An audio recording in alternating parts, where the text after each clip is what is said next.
We are here to think deeper. There was a real beauty of obedience that came out in the last 2 years. I want to look back on this, and there's a lot where you can look at and go, man, people found excuses, people really avoided, people shirked, duty, and all kinds of bad things came out of this. But I remember at the start of it, churches, we weren't the first one. We learned from other people who were just determined, saying we got to get back together, let's find something out. And so people doing small gatherings in their backyard in lawn chairs in places that had more temperate climates, the parking lot thing. One of the sisters here at Forney was just like, this is killing me, not being together. We got to find something out. We got to find a way. And so after a few weeks of live streaming, and it was getting to all of us, we were all missing each other, we were all just pining away for the fellowship, the worship together. And so, I mean, we got together and we had this one speaker we set up, and it didn't work very well. And so we kind of trial and errored it. And there was that determination to get together. And so there was a real beauty to obedience. There was a real beauty to say, God wants us to do this.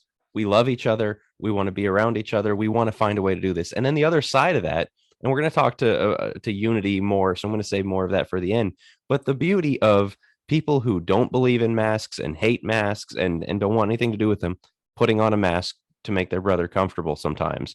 On the other way, people who are kind of nervous around the unmasked, and then when it morphed to vaccination and all the ways that this has gone, but still said, I'm going to go in there and worship with those unmasked people because it's what God wants me to do. And so people who obeyed and people who made it work through this, I like that. it's a beautiful thing. I do too.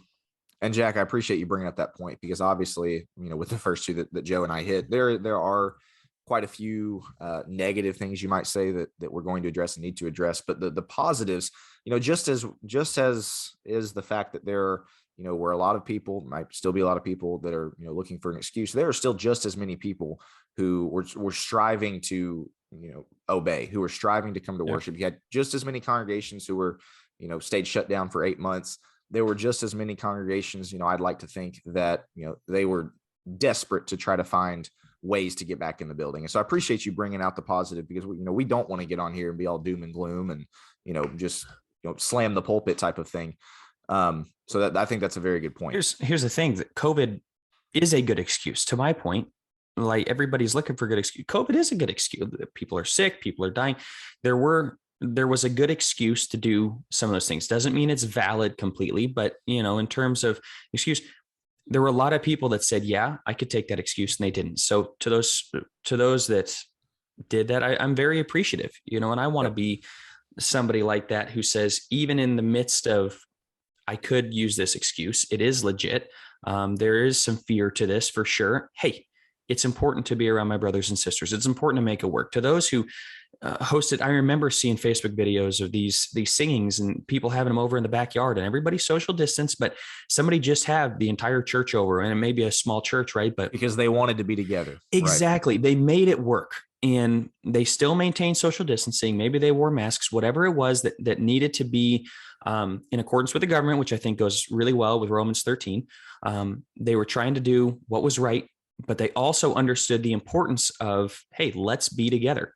I really appreciate that people were willing to think outside the box a little bit on some of those things. Well, and there's that age-old wisdom: you don't know what you have until it's gone. And right. And so when we lost fellowship with each other for weeks, for months, however long it was at your particular setting, it was like, man, I did not realize how much I got out of getting together and singing and getting together and saying, how are you? And fellowship meals and there's just opportunities to be with each other.